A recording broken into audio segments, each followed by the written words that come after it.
आज आपके बीच में सेवक 12वीं बार अपने आरोग्य लहर वॉल्यूम 12 के लिए उपस्थित हो रहा है। और आज बहुत दिनों का संयोग भी है कि आज अंतर्राष्ट्रीय योग दिवस भी है, जो कि यूनाइटेड नेशंस द्वारा 11 दिसंबर 2014 को रेजोल्यूशन द्वारा 69/131 नंबर रेजोल्यूशन द्वारा 11 दिसंबर 2014 को डिक्लेयर किया गया था 21 जून से एवरी ईयर मनाने के लिए। तो आज 21 जून है, अंतर्राष्ट्रीय योगा दिवस है। दूसरा, आज फादर्स डे है। फादर्स डे भी बहुत पहले से बनाया जा रहा था, लेकिन इसकी इंस्पायरेशन आई थी मदर्स डे से, क्योंकि मदर डे मनाया जाता था पहले। फिर ये national wide holiday United states में मनाया जाने लगा 1910 से, और फिर इसको फादर्स डे संडे 21 जून से शुरू किया गया। तो ये बहुत ही ऐसा उत्सव है। आज ही सूर्य ग्रहण का दिन भी था। और चौथा उत्सव है कि आज सबसे बड़ा दिन है 21 जून 2020, ये सबसे बड़ा दिन भी है, अमावस्या भी है। तो ये संयोग बहुत ही अच्छा है। जो अच्छे विचारों के महानुभाव हैं, साधक गण हैं, उन सब के लिए ये बहुत अच्छा संयोग है। क्योंकि आपने ज्योतिषियों को सुना होगा कि इससे बहुत ऐसे हो जाएगा, वो हो जाएगा, लेकिन सेवक आपको विश्वास दिलाना चाहता है कि जो भी महानुभाव साधक गण, जो भी ह्यूमन बीइंग अच्छे कार्य करते हैं, उनके लिए बहुत ही शुभ है। उनको बहुत ही आज के बाद शुभ लाभ मिलने वाले हैं। और आज का दिन ऐसा है कि जिनसे गलतियां भी हुई हैं, क्योंकि देखिए ये फादर्स डे है, सूर्य ग्रहण का भी आज दिन था, तो इसलिए जिनसे भी जो गलतियां हुई हैं, अगर आज वो उनकी क्षमा याचना कर लेंगे तो उनकी गलतियों को भी नेचर आज माफ़ कर देगी। और आगे से इन गलतियों से तौबा कर लें तो उनका आगे का जो जीवन है बहुत ही अच्छा होगा, उनको हर एक तरह से लाभदायक होगा, चाहे वो सर्विस में है, बिजनेस में है। अब हम शुरू करते हैं अपने जो आरोग्य लहर हमने जो चलाया कोविड-19 के ऊपर, कि कोरोना वायरस से बचाव के ऊपर। पिछले 11वें वॉल्यूम में हमने आँखों की एक्सरसाइज बताई थी बच्चों के कहने से, और क्योंकि वीडियो लंबी होती जा रही थी, 2 एक्सरसाइज रह गई थी। आज सेवक आपको पहले वो 2 एक्सरसाइज आँखों की बताएगा, फिर उसके बाद हम चलेंगे जो कि हमारे साथ एक्सपीरियंस शेयर किए हैं अलग अलग एरिया से, उनके एक्सपीरियंस से। फिर कुछ क्वेश्चन हैं, वो क्वेश्चन, और सेवक कोशिश करेगा कि आज जितना ब्रीफ कर सके उतना ही छोटा वीडियो बनाएगा, क्योंकि आप सब कहते हैं कि वीडियो छोटा बनाया कीजिए, लेकिन सेवक की आपसे प्रार्थना है, देखिए आप फिल्म देखने जाते हैं 3 घंटे लग जाते हैं। अगर आप ये 3-3 घंटे हफ्ते में भी देंगे तो 3 बारी में ये 12 के 12 वॉल्यूम आप देख लेंगे बहुत प्यार से। बीच बीच में से अगर आप चाय नाश्ता कर लें या खाना भी खाने के लिए उठें, तब भी आप 3 दिन में ये देख लेंगे। और वीक में 1 दिन बैठे तो 3 वीक में देख लेंगे। लेकिन आप जब ये सब देख लेंगे तो आपको बहुत लाभ होगा। आपको ऐसी ऐसी बातें पता लगेंगी जिससे कि आपके शरीर का विकास होगा, आपके मन का विकास होगा, आपकी आत्मा का विकास होगा, आपके दिमाग का विकास होगा, कि आप अवेकन श्रेणी में आ जाएंगे कि आपको कोई इतनी आसानी से धोखा नहीं दे सकेगा। अब सेवक आता है आँखों की वो एक्सरसाइज, ये देखिए। हम अपने नेल को एक निशान लगाएंगे ब्लैक पेन से, एक हम इस पे निशान लगा लेते हैं, यहाँ पे सेंटर में बिल्कुल थंब के नेल पे ये सेवक ने एक निशान लगाया, ये देखिए। अब हम क्या करेंगे कि अपनी भौं के बीचों बीच इस थंब को, नेल को ले जाएंगे और बिल्कुल सामने रखेंगे सेंटर में ऐसे। अब हमने क्या करना है कि धीरे धीरे अपनी आई बॉल्स को इसके साथ मूव करते जाएंगे और नेल को राइट ले जाएंगे। जितना हमारे को दिखाई दे रहा है जहाँ तक, हम वहाँ तक ले जाएंगे और वहाँ पे रोक लेंगे। धीरे धीरे फिर उसी तरह सामने वापस आएंगे और इसी तरह फिर चलेंगे राइट। धीरे धीरे आपकी दोनों आई बॉल्स जो है उस बिंदु पर टिकी हुई हैं। आप इस बिंदु को देख रहे हैं, आपका फेस बिल्कुल सामने है। जब तक आपको बिंदु दिखाई दे रहा है आप अपनी ये थंब को उतना राइट ले जाएंगे। अब जब आप देखेंगे यहाँ पे थोड़ी देर अपनी निगाह को रोक लेंगे वहीं पे बिंदु पर और धीरे धीरे वापस आएंगे। अब इसी क्रिया को हम लेफ्ट साइड पे करेंगे। अब लेफ्ट थंब पे ऐसे निशान लगा लेंगे बिल्कुल सेंटर में। अब हमने ये लेफ्ट पे निशान लगा लिया। अब धीरे धीरे जैसे ही सेंटर में हम इस भौं के बीच में से ऐसे लाएंगे और इसको अपनी इनको आँखों की पुतलियों को बिल्कुल इसके साथ साथ चलाएंगे, लेफ्ट ले जाएंगे। ये हम बिल्कुल जितना हमारे को दिखाई दे रही है हम उतना ले जाएंगे। अब धीरे धीरे धीरे धीरे धीरे धीरे भौं को देखते हुए सेंटर में आएंगे, फिर चलेंगे लेफ्ट। धीरे धीरे धीरे जहाँ तक हमें दिखाई देता है रोक लेंगे, फिर धीरे धीरे वापस आएंगे। अब इसी क्रिया को अब सेकंड शेप में लेंगे। अब हम यहाँ पे सामने रखेंगे इसको बिल्कुल और धीरे धीरे अपनी आई ब्रो के बीचों बीच इसको सेंटर में लाएंगे, नोज के साथ टच करेंगे और अपनी दृष्टि दोनों आई बॉल्स इस पे टिका के रखेंगे इस बिंदु पर। धीरे धीरे सामने ले जाएंगे, सामने जाके रोकेंगे। आई बॉल्स को इस पे टिका के रखा हुआ दोनों आई बॉल्स उस बिंदु को देख रही हैं। फिर धीरे धीरे सेंटर में आएंगे, दृष्टि के बीचों बीच बिंदु, आई बॉल्स दोनों उस बिंदु को देख रही हैं। धीरे धीरे फिर सामने आएंगे और छोड़ देंगे। एक दो लंबी सांस ले लेंगे। अगर थोड़ा बहुत स्ट्रेन आया है तो स्ट्रेन को डाउन करने के लिए एक तो लंबी सांस लेंगे।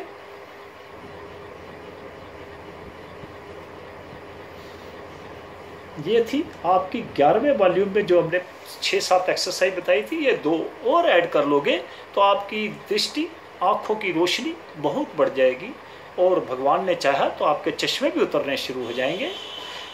चश्मे भी उतरने शुरू हो जाएंगे क्योंकि कुछ एरिया से साधकों ने अपने एक्सपीरियंस से शेयर किए।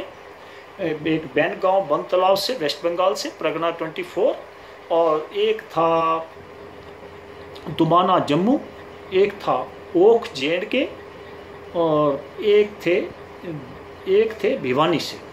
तो जो दुमाना से शेयर किया वहाँ पे एक हमारे मित्र हैं भाई समान, उन्होंने बताया कि हम आपकी वीडियो को हमने एक संगठन बना लिया, तो हम उस वीडियो को लगा के अब वो एक्सरसाइज करते हैं। तो मैंने सेवक ने उनसे पूछा कि आपको कुछ बेनिफिट भी मिला? तो उन्होंने कहा कि बहुत बेनिफिट मिल रहा है लोगों को। कि वही श्री ओम प्रकाश शर्मा जी हैं, वो टीचर रिटायर्ड है वहाँ से, प्रिंसिपल एजुकेशन अफसर भी रह चुके हैं जे&के में।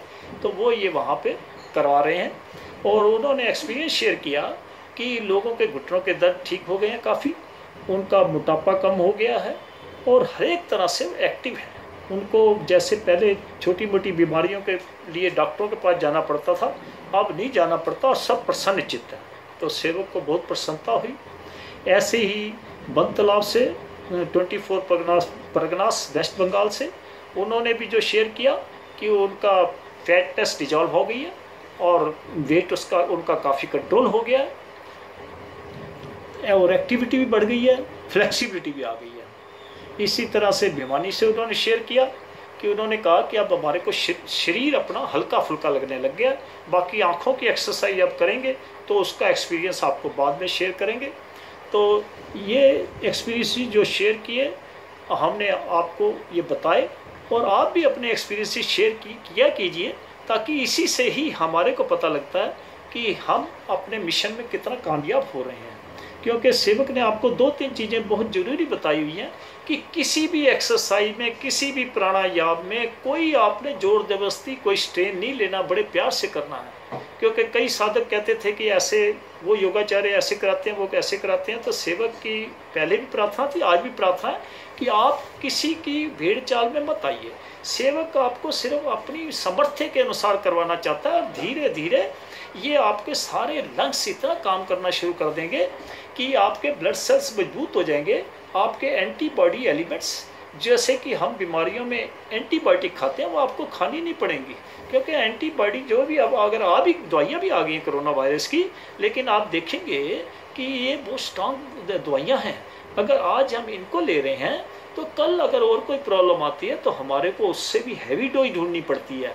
और आप ये देख ही रहे हैं कि जब भी डॉक्टर के पास हम एंटीबायोटिक कोई मेडिसिन पहले खाते हैं तो कुछ समय बाद जब बीमारी दूसरी लगती है तो हमारे को हैवी डोज दी जाती है। तो हम इन डोजों से ही तो बचना चाहते हैं। और फिर आपको ये भी पता है, सबको ही पता है ये बात, जो भी थोड़ा बहुत भी जानकार हैं, पढ़े लिखे हैं या इवन कॉमन सेंस रखते हैं, इवन मैंने देखा है जो पढ़े लिखे नहीं है वो बहुत समझदार हैं। वो तो ऐसा एक्सपीरियंस शेयर किया कि उन्होंने आज तक दवाई ली नहीं है। वो तो योगाभ्यास, प्राणायाम और सूक्ष्म क्रियाएं, सेवक सूक्ष्म क्रियाएं भी आपको बताएगा। बुजुर्गों के लिए भी एक आपको बताई थी सेवक ने, कोरोना वायरस, उसमें एक वॉल्यूम 1, 3, 8 और 11 में सेवक ने आपको जो 4 या 5 प्राणायाम बताए हैं वो आपने डेली जरूर करने आधे घंटे के लिए। बाकी आपने अपनी एलिमेंट के हिसाब से आपने एक्सरसाइज करनी है। जैसे आँखों के लिए आपको बताई है, ऐसे ही आपको थायराइड के लिए बताई थी और ऐसी शुगर के लिए बताई थी।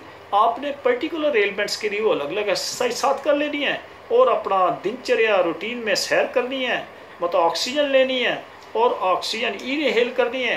एक्सरसाइज के समय जितना आप ज़्यादा कैपेसिटी अपनी इनहेल करोगे, छोड़ने में डबल समय लगाओगे, तो आपकी कैपेसिटी बढ़ती जाएगी, आपके एंटीबॉडी एलिमेंट्स स्ट्रांग हो जाएंगे और नेगेटिव एलिमेंट्स, जिसको नेचुरोपैथी में फॉरेन एलिमेंट्स कहते हैं, वो आपके अंदर विजातीय तत्व रहेंगे ही नहीं, अपने आप ही निकल जाया करेंगे। अब सेवक आता है कि कुछ साधकों ने पूछा कि आप अपने सोशल वर्क का कोई एक्सपीरियंस शेयर कीजिए, अपने कुछ शेयर कीजिए। लेकिन सेवक अगर ऐसे शेयर करने लगेगा तो आपने बायोग्राफी बनानी हो तो आप जरूर सेवक को मिलिए, आप सेवक आपके साथ शेयर करेगा। लेकिन क्योंकि आपका क्वेश्चन आया है तो 2 एक्सपीरियंस आपसे जरूर शेयर करूंगा।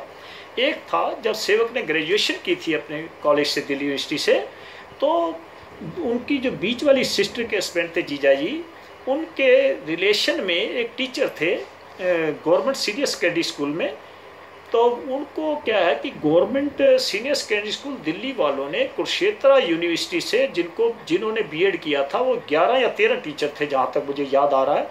तो उन्होंने मेरे से बात की कि ऐसे ऐसे हमारे एक रिलेशन में है, तो उनको ना वो सर्विस से निकाल दिया उन्होंने।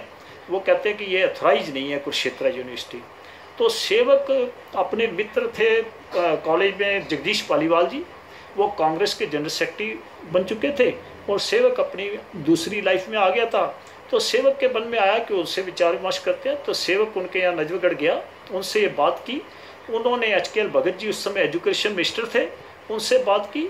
तो उन्होंने कहा कि रिप्रेजेंटेशन दे दो, हम देखते हैं क्या वजह है। तो सेवक ने अपने जीजा जी को और उनके रिलेटिव को कहा कि आप सबकी एक रिप्रेजेंटेशन बना के दीजिए। तो वो हमने दिल्ली के एजुकेशन मिनिस्टर उस समय श्री HKL भगत जी थे, उनके पास भिजवाई। तो वो 11 या 13 जितने भी टीचर थे सारे रेगुलराइज हो गए, नहीं तो अदरवाइज उनकी नौकरी चली गई थी। दूसरा एग्जाम्पल तो सेवक आपसे जो शेयर करना चाहता है, जब सेवक बैंक में लगा था 1973 में, तो बैंकों में पहले ट्रेनी रखे जाते थे। तो सेवक की अमृतसर में पोस्टिंग हुई थी, सेवक की ट्रेनिंग ऑलमोस्ट कंप्लीट हो गई थी, रिकमेंडेशन के लिए गया हुआ था रेगुलाइज करने के लिए। तो एक और कुलीग आए उस समय जो कि पोस्ट मास्टर जनरल अमृतसर के बेटे थे, नाम मुझे याद आ रहा है, श्री इंद्र मोहन कालिया। तो हमारे उस पंजाब सिंध बैंक में नई नई फॉरेन करेंसी का शुरू हुआ था, चेक आने, डिपॉजिट होने। तो वो सर्दियों के दिन थे, तो वो जो अपना हीटर होता है उसके पास चेयर पे बैठे थे, उनसे एक चेक जो है उसमें गिर गया, वो पार्टली जल गया। तो जल गया तो वहाँ पे जो हमारे उस समय सब मैनेजर हुआ करते, PS फुल्लर और दूसरे जो स्टाफ थे, उन्होंने उनसे कहा कि बेटा अब तो आपकी नौकरी गई। तो सेवक सुन रहा था, वो रोने लग गए। तो सेवक को बड़ा महसूस हुआ। तो सेवक के मन में आया कि मैं तो दिल्ली जाके भी कुछ भी कर लूँगा, तो इसकी नौकरी नहीं जानी चाहिए। तो सेवक ने उनसे कहा कि अगर आपको अंदर, हमारे उस समय JS बिंद्रा जी होते, श्री सरदार JS बिंद्रा जी, वो एरिया मैनेजर थे। तो सेवक ने कहा कि आप चिंता मत करो, आप अंदर जाके ये कह देना कि मुझे नहीं पता, मेहता ही से गिरा होगा। तो वो सब हैरान हो गए इस बात को सुन के। जब उनको अंदर बुलाया गया तो उसने हिम्मत करके ये बात कह दी कि मुझे पता नहीं है, मेहता जी से गिर गया होगा। उन्होंने सेवक को बुलाया, कहते बेटा क्या हुआ था? मैंने कहा सर पता नहीं लगा, चेक कैसे गिर गया। झूठ भी नहीं बोला सेवक ने, लेकिन ये है कि जल गया, गलती हो गई है। तो उन्होंने कहा बेटा आगे से ध्यान रखा करो। तो सेवक ने आपसे 2 एक्सपीरियंसेस शेयर किए अपनी शुरू की लाइफ के, और इसके बाद तो ऐसे बहुत एग्जाम्पल हैं। वो परमात्मा ही कराता है, ना तो सेवक कोई इस लायक था ना है। आज भी जो आपकी सेवा कर रहे हैं, ये भी वो गंगा भैया की कृपा है, और गंगा भैया के आशीर्वाद से ही आप सब ठीक हो जाएंगे। लेकिन आप सबसे मेरी एक प्रार्थना है कि जैसे जैसे आप ठीक होते जाएं, गंगा मैया पे एक बार स्नान जरूर करने जाएं। हाँ, अगर आप में से कोई असमर्थ है गंगा मैया पे जाने में, तो आप सेवक को जरूर बताइए, सेवक आपकी टिकट बुक करा के भेजेगा। अगर आप असमर्थ हैं, आप अफोर्ड नहीं कर सकते, तो आप सेवक को जरूर बताएं, आपको सेवक टिकट बुक करा के देगा, और वहाँ पे आपके रहने का अरेंजमेंट भी सेवक करेगा। क्योंकि हमारे पलौरा वाले बाबा जी, बाबा कुलदीप सिंह जी, जो सिद्ध गौरिया आश्रम के नाम से पलौरा मशहूर है, वहाँ पे एक आश्रम है उनका, सेवक भी वहाँ पे जाके सेवा करता है। तो आपको रहने और खाने पीने की भी कोई चिंता नहीं, ना कोई आपका पैसा लगेगा। आप इस सेवा का भी जरूर मौका दीजिए अगर आप असमर्थ हैं। अगर आप समर्थ हैं तो आप जरूर जाइए, वहाँ पे स्नान कीजिए, गंगा मैया का धन्यवाद करना कि आप उनकी कृपा से ठीक हो रहे हैं और ठीक होंगे। आपका बहुत बहुत धन्यवाद। जय हिंद, जय भारत।